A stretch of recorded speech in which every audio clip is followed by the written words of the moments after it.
আলামতের হাদিসে পাওয়া যায় কিয়ামতের আগে এমন কিছু মানুষ বেরি বেরি বাইচ্চা হইব, মক্কায় যাইব মক্কা ভাঙ্গনের লাগিয়া। কি ভাঙ্গার লাগিয়া? মক্কা ভাঙ্গার লাগিয়া। দাজ্জাল মক্কায় যাইব, তবে মদিনায় যাইতে পারবে না, কারণ আমার নবী কয় সমস্ত পৃথিবীর সব জায়গার চাইতে মদিনা শরীফ হইল একবারে নিরাপদ জায়গা। জোরে কোন সুবহানাল্লাহ। এ আমার বাজান গভীর মনোযোগ দিবেন। আল্লাহর নবী আবার ঘোষণা করতেছে, নবী আমার আল্লাহর কাছে দোয়া করে, বুখারী শরীফের প্রথম খণ্ড 252 নম্বর পৃষ্ঠা 1842 নম্বর হাদিস। আমার নবী দোয়া করে, আল্লাহুম্মা জাআল বিল মাদিনাতি দাইফা মা জাআলতা বিমাক্কাতি মিনাল বারাকাতি। আমার নবী আল্লাহর কাছে দোয়া করে, আল্লাহ আপনি মদিনা শরীফে এমন বরকত দান করেন যেই বরকত মক্কা শরীফের চাইতে বেশি। আমি জানতে চাই আমার নবী কোন দোয়া করলে আল্লাহ ফিরায়নি? আল্লাহ ফিরায়নি? আল্লাহর দোহাই কোন আল্লাহ ফিরায়নি? নবী দোয়া করলে আল্লাহ ফিরায় না। নবী দোয়া করছে, আল্লাহুম্মা জাআল বিল মাদিনাতি দাইফাই মা জাআলতা বিমাক্কাতি মিনাল বারাকাতি। আমার নবী দোয়া করে, আল্লাহ আপনি মদিনা শরীফে মক্কার চাইতে বেশি বরকত দান করেন। আল্লাহ কয়, বন্ধু আপনি দোয়া করছেন, আমি মদিনাতে মক্কার চাইতে বেশি বরকত দান করছি।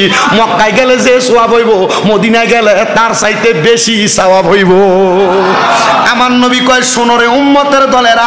এরপরে আরো শোনায়া দেই, বুখারী শরীফের প্রথম খণ্ড 253 নম্বর পৃষ্ঠার 1851 নম্বর হাদিস।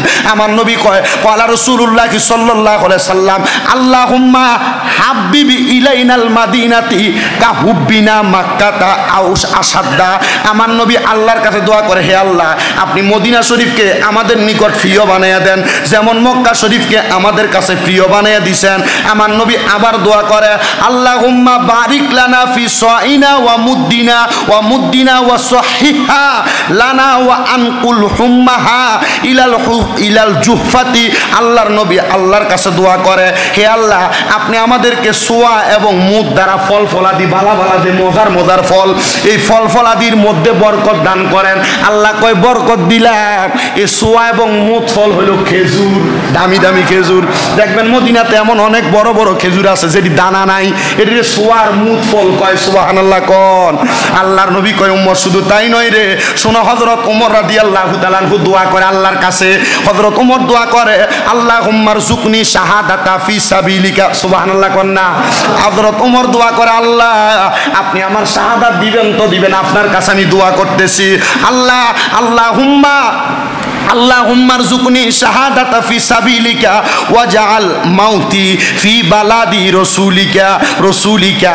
হযরত ওমর দোয়া করে, আল্লাহ আপনি আমার শাহাদাতের মরণ দেন, আর আমারে মরণ দিবেন তো ঠিক আছে, আমারে ওই জায়গায় মরণ দিবেন যে জায়গায় আমার নবীজি আছে। আর জোরে কর না সুবহানাল্লাহ। যে জায়গায় আমার নবী আছে, তাহলে বুঝাইছে হযরত ওমর রাদিয়াল্লাহু তাআলা আনহু মরণ চাইছে নবীর রওজা মদিনা শরীফের ভিতরে। আমার বাবারা, আরেকটা হাদিস শরীফ আমার নবী ঘোষণা করতেছে, শোনো দুনিয়ার মানুষের দলেরা, লা ইয়াসবিরু লা ওয়া ইল মাদিনাতি ওয়া শিদ্দাতিহা আহাদুন ইল্লা কুনতু লাহু শাহিদান আও শাফিআন ইয়াউমাল কিয়ামা। আমার নবী কয়, যেই ব্যক্তি মদিনা শরীফে অভাব অনটনের সময় ধৈর্য ধারণ করবে, মানে মদিনাতে যারা বসবাস করে, যদি কোনো সময় কোনো অভাব অনটন মদিনাতে আসে, তারা যদি ধৈর্য ধারণ করে, আমার নবী কয় আমি নবী তাদের জন্য কিয়ামতের ময়দানে, হাসরের ময়দানে সাক্ষীদাতা হইব। আমি নবী তাদেরকে সুপারিশ করে জান্নাতে লইয়া যাবো। নবীর সুপারিশ করলে আল্লাহ মানা করব? নবী কইছে, আল্লাহ এরা মদিনাতে ছিল, আল্লাহ আপনি এদেরকে ভালোবাসা মোহাব্বত করে আপনি এদেরকে মাফ করে দেন, আল্লাহ মাফ করবনি? সুবহানাল্লাহ। বুখারী শরীফের হাদিস, মুসলিম শরীফের প্রথম খণ্ডে 446 নম্বর পৃষ্ঠার 1377 নম্বর হাদিস। সুবহানাল্লাহ। শুধু তাই নয়, আল্লাহর নবী কয়, উম্মত শুনো আমি নবী কি করতেছি শোনো। আরে নবী কয়, আন ইবনে উমারা قال رسول الله صلى الله عليه وسلم من حج ولم يزرني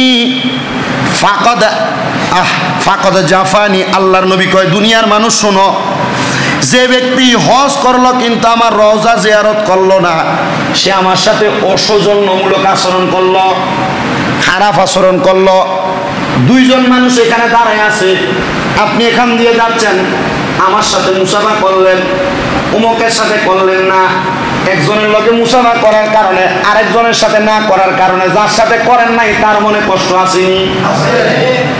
নবী কয় যে মক্কা জিয়ারত করলো, আমি নবীর রওজা জিয়ারত করলো না, সে আমি নবীর সঙ্গে অসৌজন্যমূলক আচরণ করলো।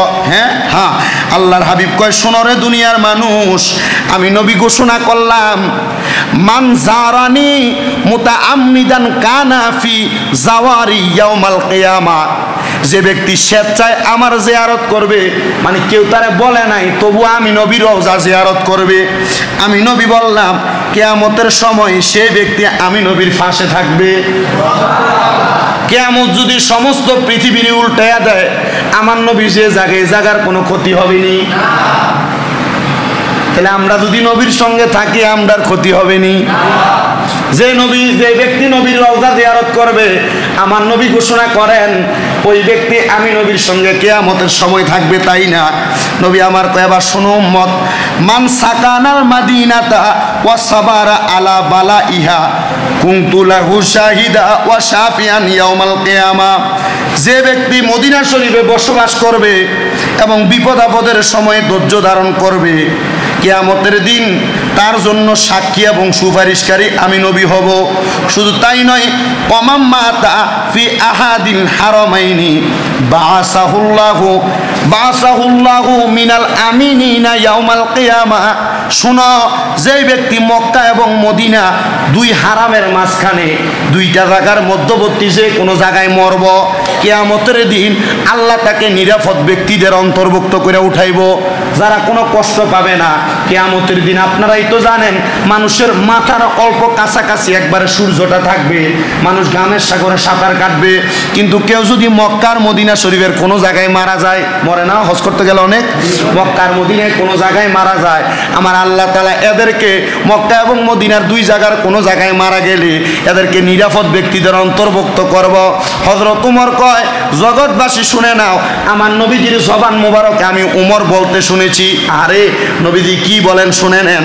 আল্লাহ নবী কয় শোনো, জগতের মানুষ, আন ইবনে উমর মারফুআন মান হাজ্জা ফাজারা কবরি বাদা মাউতি কানা কামান জারানি ফি হায়াতি, আল্লাহর নবী কয় শোনো দুনিয়ার মানুষ, হযরত উমর মারফু হাদিসে হাদিসটা বর্ণনা করে, যেই ব্যক্তি হজ করবে অতঃপর আমি নবীর ইন্তেকালের পর আমি নবীর রওজা জিয়ারত করবে, আমি নবী দুনিয়ার মানুষ যেমন ভাবে জীবিত থাকা অবস্থায় আমার সঙ্গে সাক্ষাৎ করলে, ইন্তেকালের পর আমি নবীর রওজা জিয়ারত করলে একই সওয়াব। সুবহানাল্লাহ কোন, মানে আমি নবী মদিনাতে থাকা অবস্থায় কেউ যদি আমার সঙ্গে সাক্ষাৎ করত, আমি নবীর ইন্তেকালের পরে আমি নবীর রওজাতে আমার লগে সালাম দিলে, ঠিক জীবিত দুনিয়ার ইন্তেকালের পরে ইন্তেকালের আগে থাকা অবস্থায় জিয়ারত করলে যে সওয়াব, আমি নবীর রওজায় যাওয়ার পর জিয়ারত করলে সেম সওয়াব। জোরে কোন সুবহানাল্লাহ। নবী কয় তাই না রে উম্মতের দলেরা, শুনে নাও, যে এই ব্যক্তি আমি নবীর রওজা মদিনা শরীফের ভিতরে গেল, আমি নবী ঘোষণা করলাম সেই ব্যক্তির জন্য আমি নবী সুপারিশ করা আমার জন্য আল্লাহ তাআলা আবশ্যক ওয়াজিব করে দিয়েছে। আপনি যদি মদিনায় যান, মদিনায় যায় নবীর রওজা জিয়ারত করেন, আল্লাহ তাআলা আমার নবীজিকে আপনাকে সুপারিশ করাইবেন। কবরে যাওয়ার পর যত কঠিন আযাবভুক্ত হন না কেন, নবী সুপারিশ করলে আল্লাহ আপনাকে মাফ করে দিবে। এই জন্য আবদার হইল, সম্পদ কামাই করেন এটা আপনার ব্যাপার, টাকা পয়সা আছে এটা আপনার ব্যাপার, আপনার ব্যাংক ব্যালেন্স আছে এটা আপনার ব্যাপার, আপনার জায়গা জমি যে বাড়িতে থাকেন এটা ছাড়া আপনার আরো দুইটা বাড়ি একটা বাড়ি ভাড়া দিয়ে রাখছেন, ওই ভাই আপনি কেন হজ করেন না? বলে আমার কাছে নির্দিষ্ট পরিমাণ অর্থ নাই। তো আপনার কাছে অর্থ থাকবো কেমনে? আপনি 3 লাখ টাকার মালিক হইলে খেতে দিয়ে 1 ঘন্টা রাখিয়ে দেন, ওমা ঠিক আছে না? কয়েক টাকার মালিক হইলে ব্যাংকে নিয়ে 3 লাখ 4 লাখ টাকা একটা ডিপিএস বানাইলেন, আপনি করেন আইডি এমন ফিডা কবরে গেলে খাইবা, এগুলার হিসাব আল্লাহ তাআলার কাছে দিতে পারবা না। তবে এটা হইল আপনার উত্তম সমাধান। যত টাকার মালিক হন না কেন, আপনি চিন্তা করতেছেন আপনার জায়গা জমি সম্পদ এগুলো আপনার সন্তানদেরকে ভাগ করে দিবেন। এই সন্তান আগেও বলছি এখনো বলি, কবরে যাবে না, স্ত্রী কবরে যাবে না, টাকা পয়সা সম্পদ নিয়েও কবরে যাইতে পারবেন না, এজন্য আমার আবদার হইল মুসলমান, আমার এই দৌলতপুর জামে মসজিদের মুসল্লি বাবারা, সন্তান সন্ততি আপনার ইন্তেকালের পরে যা থাকবে তা ভোগ করবে, কিন্তু আপনি যতদিন বেঁচে আছেন এই সম্পদের একটা অংশ দিয়া তাড়াতাড়ি মক্কার মদিনায় যান। জায়গা যদি 5 ঘন্টা, ফুট হইল 2টা, 2 ঘন্টা করে ভাগ করে দিবেন। নিজের যে 1 ঘন্টা আছে 1 ঘন্টা বেচ চালান। হুজুর আমরা সম্পদ করেছি, আমি ব্যস্তাম কন, আর বেচা মক্কায় যান, মদিনায় যান, ওই জায়গায় মরণ হইলো। আর মরার আগে কোনো মা বাপ জিফুতের জায়গা জমি ভাগ করে দিবেন না। জিফুতের জায়গা জমিটা ভাগ করে দিবেনই না আপনি। হুজুর কেন? কারণ আপনি বুড়ো হইলে পরে বাদ দিত না। এই কথা বলে না কেন? বুড়া হওয়ার পরে বাদ দিত না। আর আপনি দিছেন, আপনি দেখবেন আপনি সম্পদ যে ফুতেরে দিছেন এর সম্পদ পাই এর মতো থাকে, কিন্তু আপনারা যেটা আদর লালন পালন করে এটা আপনি দিছেন না, ঠগাইছেন। আছে না এমন? আপনি এই জন্য এটা মাথায় রেখেন, সম্পদ যতক্ষণ আপনার কাছে বাহাদুরি আপনার, ঠিক আছে? এতটুকু মনে রাখেন। আর সম্পদ যে সন্তানদেরকে দিয়ে যাবেন, এই সন্তান যে আপনার কোনো উপকারে আসবে মারা যাওয়ার পরে, এমন অনেক সন্তান আছে যারা মা বাপরে মাটি দিয়ে আসছে, এখন যদি তার মা বাপের কবরের সামনে নিয়ে যাওয়া হয়, কবর কোনটা বলতে পারবে না। কথা কি বুঝতে পারছেন? কবর কোনটা সে বলতে পারবে না। তার লাভ কি হলো? এর মা বাপের জায়গা জমি দিয়ে যায় নাই, এর মা বাপের বাড়ি দিয়ে যায় নাই, ক্ষেতপাতের জায়গা দিয়ে যায় নাই, দিয়ে গেছে, জানে না, কারণ বছরে একবারও মা বাপের কবরের সামনে যায় না। আর আল্লাহ নবী ঘোষণা করতেছে, শুক্রবার জুমার দিনও যদি কোনো সন্তান জুমার নামাজ পড়া মা বাপের কবরের সামনে দাঁড়ায় যায়, আল্লাহ তাআলা সাথে সাথে গুনাহ মাফ করে দেয়। আপনি কোন মা বাবার সম্পদ আপনি ব্যবহার করতেছেন? আপনাকে আল্লাহ তাআলা জালেম হিসেবে কবরের ভিতরে পরিচয় দিবে, জালেম হিসেবে পরিচয় দিবে। আপনি আপনার মা বাবার সম্পদ ভোগ করতেছেন, কিন্তু এদের জন্য আপনি কোনো কিছুই করছেন না। আল্লাহ তাআলা আমাকে এবং আপনাকে বুঝার পর নির্দিষ্ট পরিমাণ প্রত্যেকটা বিষয়ে আলোচনা শোনার পর আমল করার তৌফিক দান করুন। জোরে পড়েন আমিন। আর মুহাব্বতের আওয়াজে পড়েন আমিন। ওয়া আখিরু দাওয়ানা আলহামদুলিল্লাহি রাব্বিল আলামিন। মা আসসালাম। আসসালামু আলাইকুম ওয়া রাহমাতুল্লাহ।